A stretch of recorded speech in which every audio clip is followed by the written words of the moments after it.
Everybody, welcome back to Off the Wall. I'm Mike. Today I'm here to talk to you about A Christmas Story Christmas, which is the sequel to one of my favorite Christmas movies and a lot of people's, honestly, A Christmas Story, which came out in 1983.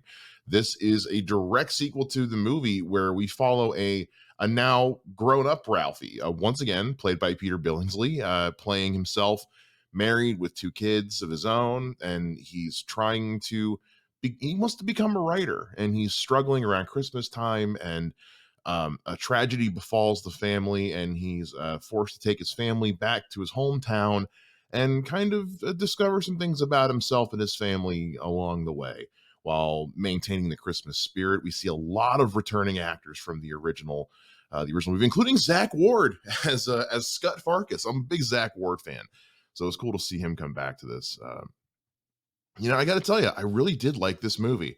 I really did. I wasn't sure because there had been a Christmas Story sequel, like direct to video, in the 90s, and I mean, it was a pile of crap. It wasn't good. This is more of a honest to God sequel. It's actually kind of neat because the movie doesn't take itself too seriously. It's still got that little bit of cheekiness in it that the original had. It's almost like it's poking fun at itself. Some of the tropes that continue, like Ralphie's vivid imagination and the kind of deer lost in the headlights look he gets when he's lost in his fantasy world. Lots of great homages to the original story, plus just kind of new takes on things. Um, and also, like at the end of the day, it's also just a really nice, really sweet family story and Christmas story. I found myself laughing out loud quite a bit watching this. There's some great humor in it. Having Julie Haggerty come in and fill the role as as Ralphie's mom is fantastic. If I love her from Airplane. She's still so funny. Um, Erin Hayes as Ralphie's wife is brings her own, like, she's not there to just be the wife. Like, she's got her own personality. Everyone in the family has their own personality. That's one of the great things about this. It's so much like the original, which is every character has their own distinct personality. It's easy to tell which character's which because no one's just like generic friend or generic wife or son or daughter or whatever. Everyone's got a story and a personality. And even the ones who are returning from the original movie, we're learning more about them in small scenes, but we make sure that like no one is just kind of left to just be an extraneous character. It's a lot of fun and there's so much heart in it. You can tell that like a genuine effort was made to make something not like a not like we're not talking like Oscars or anything like that, but like just a good, fun, wholesome movie that continues on from the original without being too derivative, but also not straying so far from the path that it's unrecognizable. I had a lot of fun with this. Um, can't wait to watch it with the family, honestly, at Christmas time. It's very good. If you just want to laugh and just kind of have that nostalgic and the way that they because obviously it's a sequel to the original movie, so of course it's tied in some way, but there's a very special way they tie in both movies together right at the end that is just fantastic. And if you're someone who's ever had to face like those first holidays after losing a parent, especially right in the middle of the holiday season, it's tough. I had a lot of reflecting on my own dad's passing, which the anniversary, which is coming up here soon.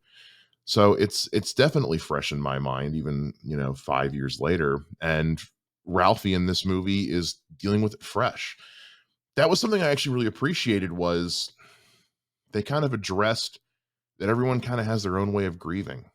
And there are certain things you can't prepare for with the death of a family member, especially one that close. With my family, with when my dad passed away, he had been battling leukemia for a year. And so we had time to sort of prepare ourselves for, in some way, shape, or form, the possibility that he wouldn't be around.